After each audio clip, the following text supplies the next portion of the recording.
Need based session on dimensional analysis. तर याच्यामध्ये आपण काय बघणार आहे तर डायमेन्शनल ॲनालिसिस तर आपण पाहिलेलं आहे. First to check the uses पाहिले ना आपण याचे, to check the correctness of physical equation हे पहिला होता बघा. दुसरा to establish the relationship between related physical quantities, बरोबर आहे का. आणि त्याच्यानंतर आणखीन एक पाहिला होता आपण काय, the two find the conversion factor between units of same physical quantity in different systems of units, बरोबर आहे का. तर हे जे डायमेन्शनल ॲनालिसिसचे जे युजेस आहेत तर त्या युजेसवर आपण स्टेट बोर्डला जर क्वेश्चन एखादा आला तर तुम्हाला तिथं कसं सोडवायचं हे मी सांगितलेलं आहे. त्याचं जास्त एक्सप्लेनेशन करायची गरज नाही. पण आता नीटमध्ये याच्यावर कसे क्वेश्चन विचारले जातात त्याच्यासाठी आजचा हा सेशन आहे. त्याच्यामुळे आता काही MCQs घेणार आहे मी, तुम्ही लिहायचे ते MCQ आणि कसे सॉल्व्ह करायचे मी सांगतो. First MCQ,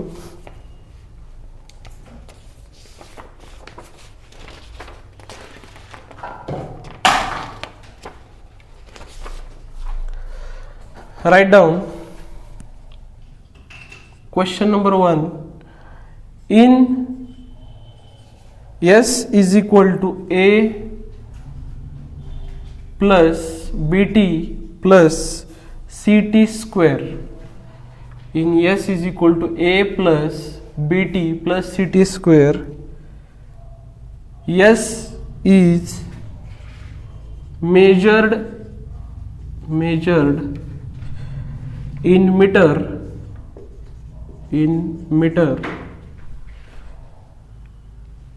and T in second,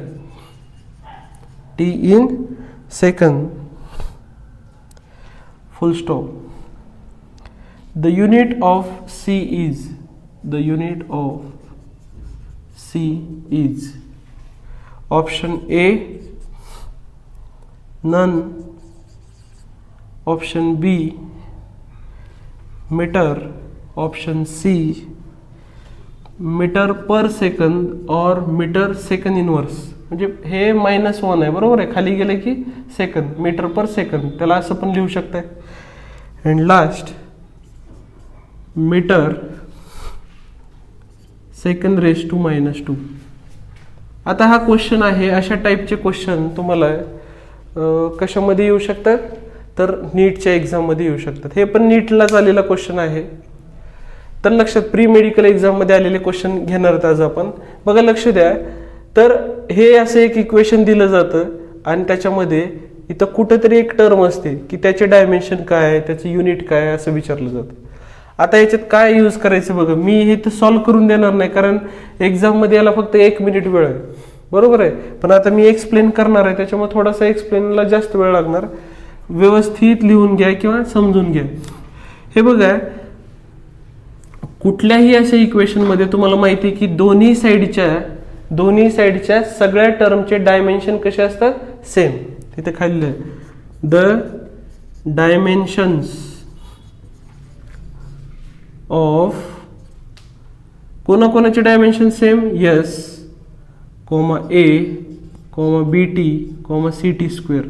इथं जेवढे तुम्हाला टर्म दिसतात त्याच्यातले LHS आणि RHS चे डायमेन्शन कसे असतात, सेम असतात. दुसरी गोष्ट, सेम डायमेन्शन असलेल्यांचीच बेरीज होऊ शकते. हे पण सांगितलं होतं बघा तुम्हाला मागं की ज्याचे डायमेन्शन कसे आहेत, सेम आहेत, त्यांचीच बेरीज होऊ शकते. म्हणजे हे 2 किलोग्रॅम साखर आणि इथं जर तुम्ही दिलं 2 डिग्री सेल्सिअस टेम्परेचर, तर 2 kilogram plus 2 degree Celsius addition होईल का, नाही होणार.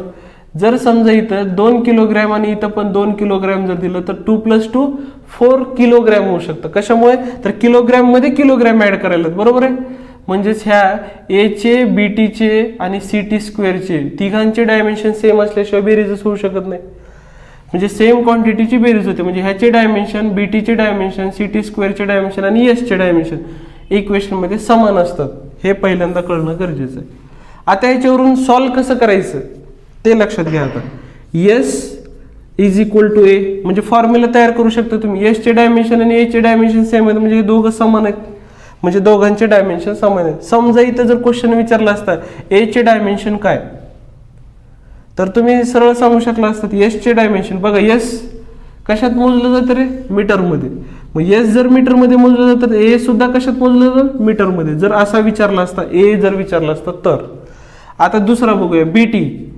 तर एस चे डायमेन्शन आणि बीटी चे डायमेन्शन कसे सेम आहेत. आपल्याला काढायचे कशाचे? बी चे डायमेन्शन. मग हे बघा, हा एक फॉर्म्युला आहे असं डोळ्यासमोर आलाय आणि बी चे डायमेन्शन तयार करण्यासाठी बीचा फॉर्म्युला तयार करू आपण. बी इज इक्वल टू, बी इथंच ठेवा, हे इंटू टी आहे तर टी इकडं पाठवा. म्हणजे काय होईल रे? S upon T. इथे इंटू टी आहे, तो इकडे गेला, एस अपॉन टी. हा बीचा फॉर्म्युला झाला. आता ह्याच्यावरून जर समजा इथे ह्या क्वेश्चन मध्ये सीचं युनिट विचारलं असतं, बीचं युनिट विचारलं असतं तर काय करायचं बघा. बी मध्ये एस कोण आहे? एस म्हणजे डिस्प्लेसमेंट मीटर आणि टाइम कशात मोजला जाते? सेकंद मध्ये, म्हणजे सेकंद. म्हणजे जर बीचं युनिट विचारलं असतं तर काय सांगता आलं असतं तुम्हाला? Metre per second. पण विचारलंय काय इथे तुम्हाला? सीचं विचारलंय. मग आता हे बघा, एस आणि सी टी स्क्वेअर ह्याचे सुद्धा डायमेन्शन कसे सेमच आहेत. म्हणजे S is equal to C T square. आपल्याला काढायचं आहे सी, त्याच्यासाठी C is equal to S upon T square. आता एस म्हणजे डिस्प्लेसमेंट आहे. इथं बघा, S is measured in metre, म्हणजे एसचं युनिट काय? मीटर. आणि टाइम सेकंदमध्ये, म्हणजे इथं टाइम आहे सेकंद स्क्वेअर. म्हणजे सीचे युनिट काय झालं रे? Metre per second square. येते लक्षात? म्हणजे यापैकी उत्तर कोणतं बरोबर आहे सांगा बरं याच्यामधलं? मग last option, metre per second square. खालचा सेकंद स्क्वेअर वर गेला -2. हे बघा, हे सेकंद स्क्वेअर वर गेला -2, म्हणजे metre second square. Means D option is correct. आले लक्षात? आता हे जसं तुम्हाला मी सांगितलं तसं समजा आता एक अवघड क्वेश्चन तुम्हाला किंवा नवीन जरा क्वेश्चन तुम्हाला सांगतो. आता बघा, लक्ष द्या. S is equal to Sachin Tendulkar into T. बघा, एसचा फॉर्म्युला काय? एस म्हणजे डिस्प्लेसमेंट. समजा तुम्ही समजायचं आता हे एस काय आहे? डिस्प्लेसमेंट. आणि सचिन तेंडुलकर हे नाव नसून ती एक काय आहे? फिजिकल क्वांटिटीच आहे, बरोबर आहे. आणि पुढं हे टी काय? टाइम. आणि काय विचारतात बघा, तर सचिन तेंडुलकरचे डायमेन्शन किंवा सचिन तेंडुलकरचं युनिट काय असं विचारतात. मग मला सांगा, सचिन तेंडुलकर इथंच ठेवा, हा टी इकडं पाठवा. मग काय होईल रे? S upon T.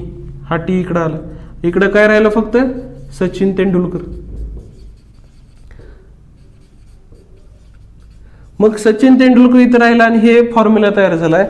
मग सचिन तेंडुलकरचं युनिट काय? हे डिस्प्लेसमेंट आहे, म्हणजे मीटर. आणि टाइम सेकंद. म्हणजे ज्याचे डायमेन्शन काढायचे किंवा ज्याचं युनिट काढायचं तो एका साईडला घ्यायचा, उरलेल्या सगळ्या टर्म एका साईडला पाठवायचे. म्हणजे तुम्हाला त्याचं काय मिळून जाईल? युनिट पण मिळून जाईल आणि डायमेन्शन. याचे डायमेन्शन कसे? तर एक लेंथ आहे म्हणजे वन इन लेंथ आणि खाली टाइम आहे म्हणजे 1. वर गेल्यावर -1 इन टाइम. असं जर क्वेश्चन आला तर अशा पद्धतीने तुम्हाला सॉल्व्ह करता येईल. कळालंय काय? कुठेही आता इथं सचिन तेंडुलकर घेतलंय मी, धोनीचा क्वेश्चन येऊ शकतो, काही विचारलं जाऊ शकतं. बघा काय, एक फॉर्म्युला देतात आणि त्याच्यामध्ये एक टर्म, आता जसं ए बी सी ह्या ज्या टर्म होत्या ह्या माहित नाहीत ना आपल्याला ती काय आहेत ते, तर अशा व्हॅल्यूज तसं सचिन तेंडुलकर येऊ शकतं. तर त्यावेळेस काय करायचं हे बघा, लक्ष द्या. या टर्मचे एचे बी टीचे आणि सी टी स्क्वेअरचे सगळ्यांचे डायमेन्शन सेम आहेत, म्हणूनच हे इक्वेशन डायमेन्शनली करेक्ट आहे. हे तर माहिती आहे तुम्हाला, त्यामुळे लक्षात ठेवायचं. S is equal to C T square आहे, S is equal to A आहे, S is equal to B T आहे. येते लक्षात? तर ह्याचा आन्सर काय? डी. तर आता नेक्स्ट MCQ बघूया आपण. Question number 2. Question number 2.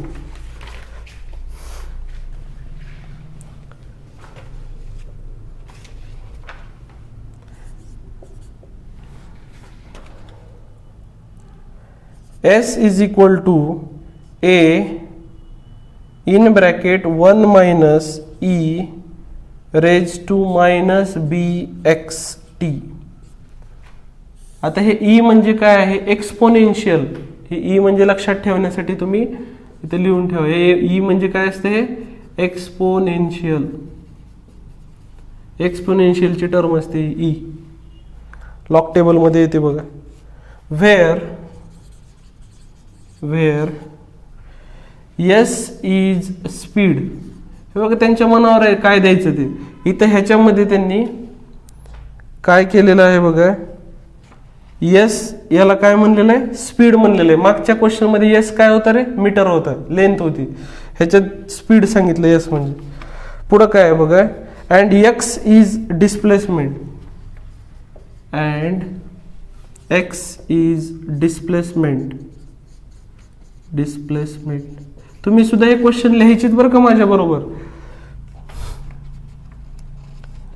The unit of B is option A metre inverse second inverse, option B metre raise to -2 second, option C second raise to -2 and option D second inverse. आता अशा टाईपचा question solve करत असताना एक इथं note लिहून घ्या. Note, the power of exponential term has no unit and no dimensions.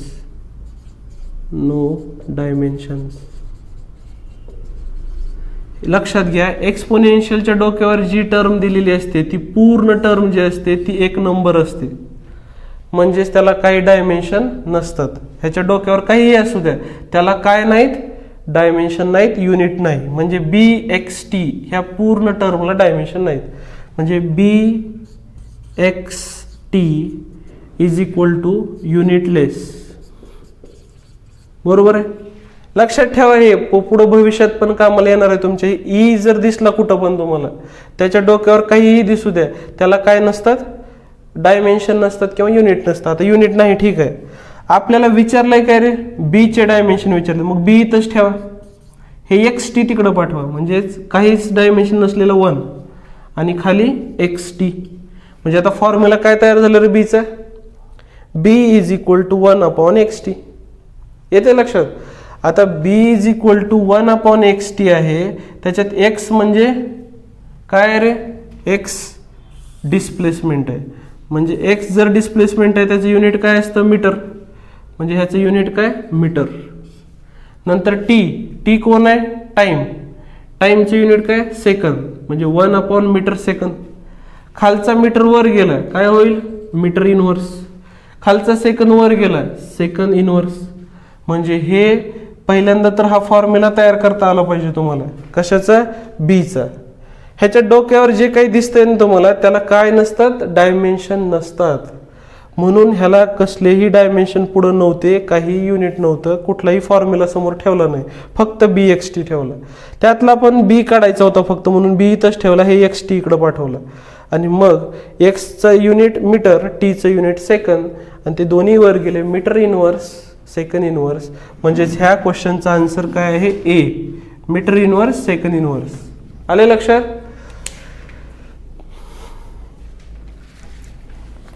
तर हा झाला दुसरा क्वेश्चन.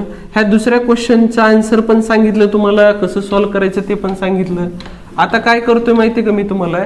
एक असा एक ह्याच्यातली एक हिंट सांगतो किंवा एक नोट सांगतो की त्याच्याने तुम्हाला आणखीन कामाला येऊ शकते एखादी टर्म. बघा, लक्ष द्या.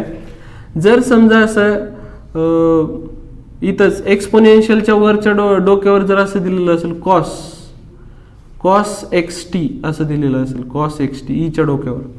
आता कॉस एक्स टी जर दिलेला असेल ना, तर लक्षात ठेवा हे कॉसचा जो अँगल असतो, अँगल, त्या अँगलला सुद्धा काय नसतात? डायमेन्शन नसतात. लक्षात ठेवा, ज्या फंडामेंटल क्वांटिटीज आहेत, फंडामेंटल क्वांटिटीज किती आहेत रे? 7. आणि सप्लिमेंटरी कोणते आहेत? 2. कोणत्या कोणत्या? प्लेन अँगल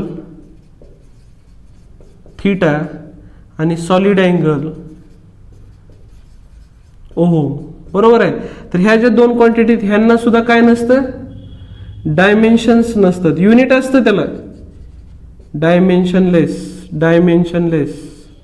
लक्षात राहू दे, हे महत्वाची नोट आहे बघा, की प्लेन अँगल आणि सॉलिड अँगल जो असतो त्याला युनिट तर असतात, कारण प्लेन अँगलचं युनिट रेडियन, सॉलिड अँगलचं युनिट स्टेरेडियन, पण त्यांना काय नाहीत, डायमेन्शन नसतात.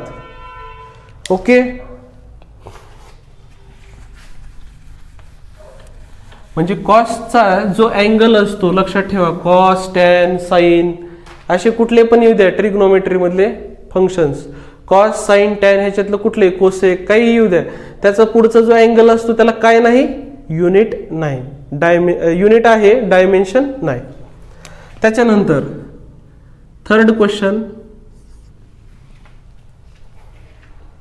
Third MCQ, right down the physical quantity x, the physical quantity x, write down the physical quantity x depends on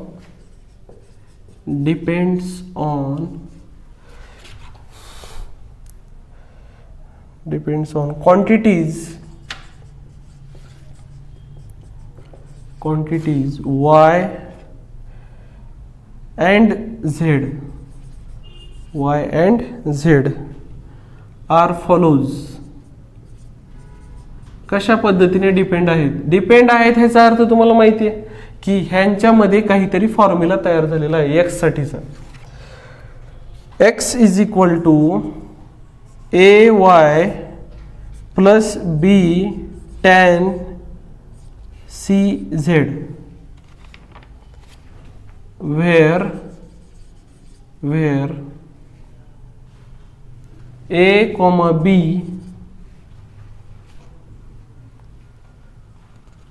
and c are constants. हे बघा constants आहेत, हे ए बी सी म्हणजे माहित नाहीत आपल्याला काय आहेत ते. which of the following does not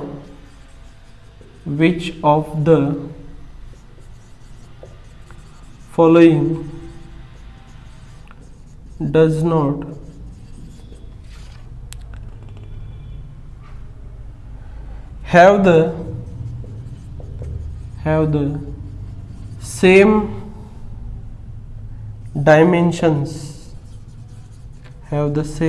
dimensions, असा क्वेश्चन आहे. आतापर्यंतच्या एक्झाम मध्ये विचारलेलं आहे.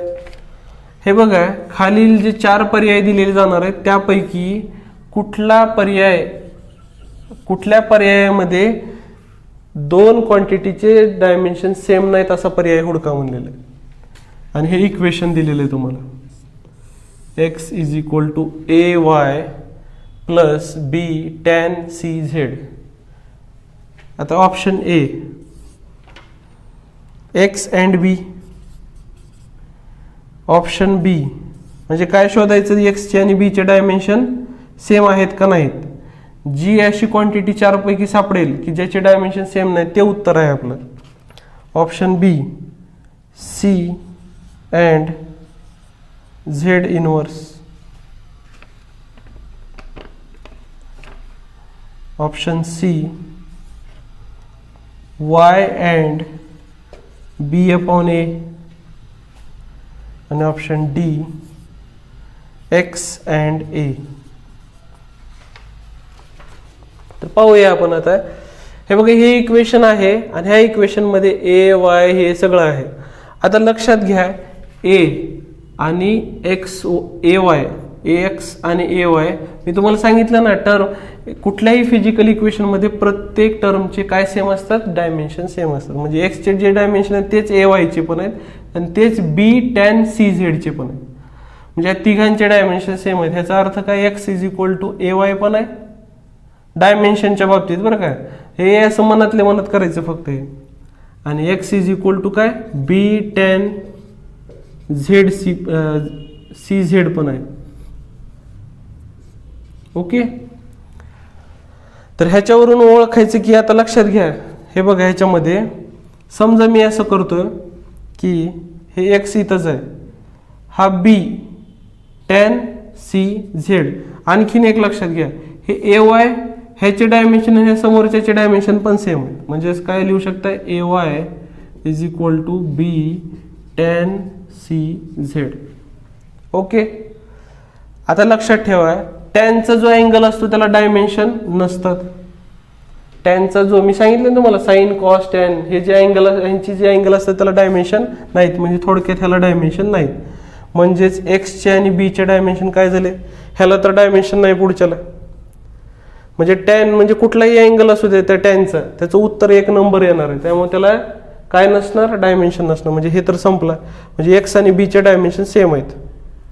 हे बघा, एक्स आणि बीचे डायमेन्शन सेम आहेत. म्हणजे हे उत्तर कसं आहे, हे उत्तर नसणार, कारण एक्स आणि बीचे डायमेन्शन सेम आहेत.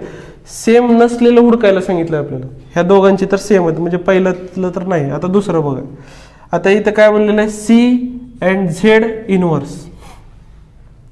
सीचे आणि झेड इनव्हर्सचे डायमेन्शन कसे आहेत, तर लक्षात घ्या, सी पण डायमेन्शन लेस आहे आणि झेड इनव्हर्स पण डायमेन्शन लेस आहे. कारण हे डायमेन्शन लेस नाहीत. बघा आपण करूया, आपण हे बघा, सी झेड या दोघांचा प्रोडक्ट डायमेन्शन लेस आहे.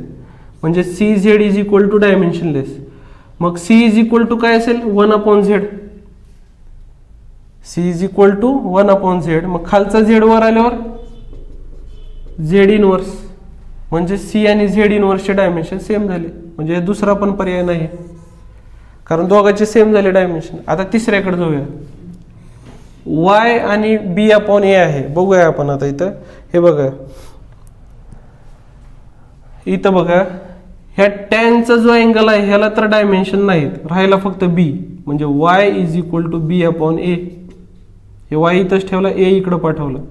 म्हणजे y चे आणि b/a इक्वल झाले. म्हणजे ह्यांची दोघांची पण डायमेन्शन सेमच आहेत. राहिला शेवटचा फक्त, त्याचे डायमेन्शन मात्र सेम नाहीत. का नाहीत बघा, इकडे लक्ष द्या. एक्स आणि ए चे का सेम नाहीत, इथं बघा formula, X is equal to A Y. हा एक्स आणि ए वाय सेम आहे. बघा, X is equal to A Y.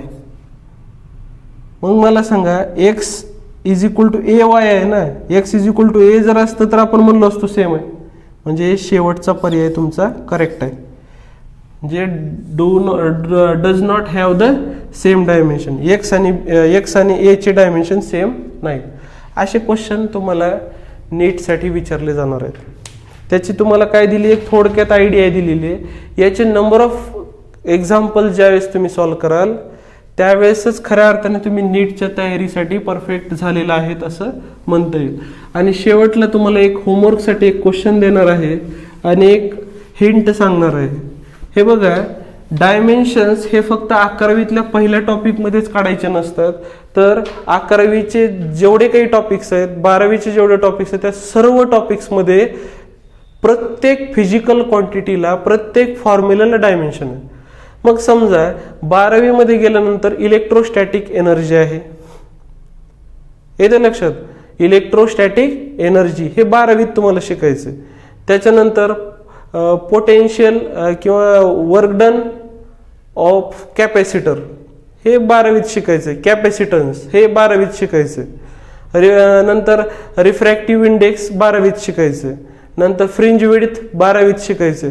मग मला सांगा, ते फॉर्म्युले जर तुम्हाला आता माहीतच नाहीत किंवा ते फॉर्म्युले तुम्हाला 12वीत शिकवले जाणार आहेत, तर त्या फॉर्म्युल्यावर मी तुम्हाला जर क्वेश्चन विचारला की 12वीतला हा फॉर्म्युला कॅपॅसिटन्सचा एक फॉर्म्युला आहे, तर त्या फॉर्म्युल्याचे डायमेन्शन काय, तर तुम्हाला सांगता येणारच नाहीत. त्याच्यामुळे घाबरून जाऊ नका. काही तुम्ही MCQचे पुस्तकं जर हँडल करत असाल तर तुमच्या लक्षात येईल की सर ह्याच्यातले बरेच क्वेश्चन असे आहेत की हे आम्ही ऐकलेलेच नाहीत, हे फॉर्म्युला मला माहीतच नाही, मग हा सुटेल कसा. तर त्याची काळजी करू नका. हे डायमेन्शनचं, ह्याच्यावर डायमेन्शनवर जर क्वेश्चन विचारलाच तर तुम्हाला कसा विचारला जात असतो, 11वी आणि 12वीच्या सर्व फॉर्म्युल्यावर मिळून विचारला जातो. मग मला सांगा, 12वीचे फॉर्म्युले ज्यावेळेस तुम्हाला शिकवले जातील त्यावेळेस त्याचे डायमेन्शन येणार आहेत. त्यामुळे आत्ताच घाबरून जायची गरज नाही. म्हणजे ह्या डायमेन्शनचा खऱ्या अर्थाने उपयोग तुम्हाला कधी करता येईल, ज्यावेळेस 11वी पूर्ण होईल, 12वी पूर्ण होईल, सगळे फॉर्म्युले 11वी 12वीचे पाठ असतील, त्यावेळेस खऱ्या अर्थाने तुम्हाला डायमेन्शन्सवरचा करेक्ट सगळे फॉर्म्युले किंवा करेक्ट सगळे आन्सर्स सोडवता येतील. म्हणून कधी घाबरून जायचं ना. आता प्लँक्स कॉन्स्टंट असं एक येतो बघा, प्लँक्स कॉन्स्टंटचे डायमेन्शन काय, परमिटिव्हिटी ऑफ फ्री स्पेसचे डायमेन्शन काय. आता हे झालंच नाही आता तुम्हाला शिकवून, तर तुम्हाला त्याचे डायमेन्शन येतील कसे, येणारच नाहीत. त्याच्यामुळे तिथं घाबरून जायचं कारण नाही, सर हे मला येणं गेलंय वगैरे. तर ते तुम्हाला 11वी शिकवलं जाणार आहे, 12वीत ते फॉर्म्युले शिकवले जाणार आहेत, आणि मग तुम्हाला हळूहळू त्याचे डायमेन्शन कळणार आहेत. आणि मग नीटची एक्झाम 12वी नंतरच आहे, त्यावेळेसच ते सोडवावं लागणार आहे. आणि मग त्यावेळेस तुम्हाला येईलच नाही 12वीपर्यंत सगळे फॉर्म्युले पाठ झाल्यानंतर. त्यामुळे एक एक फॉर्म्युला ॲड होत गेला की लगेच 11वी चालू झाल्यापासून 12वी संपेपर्यंत एक एक फॉर्म्युला ॲड झाला की लगेच त्याचं काय करायचं, एक एक एक एक एक एक त्याचे डायमेन्शन युनिट्स लिहायला चालू करायचं. कारण त्याच्यावर क्वेश्चन विचारला जाऊ शकतो, म्हणून हे फॉर्म्युले सगळे पाठ झालेच पाहिजेत आपले 11वी पासून 12वी. एक होमवर्कसाठी तुम्हाला प्रॉब्लेम देतोय, तो सर्वांनी लिहून घ्यायचा आणि मला सोडवायचा, त्याचा फोटो काढायचा आणि पाठवायचा.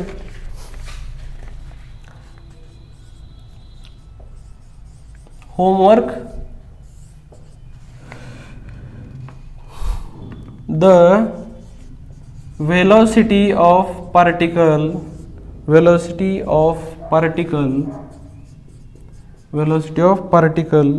v at an instant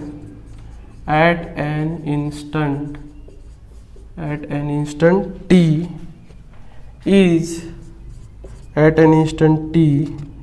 is given by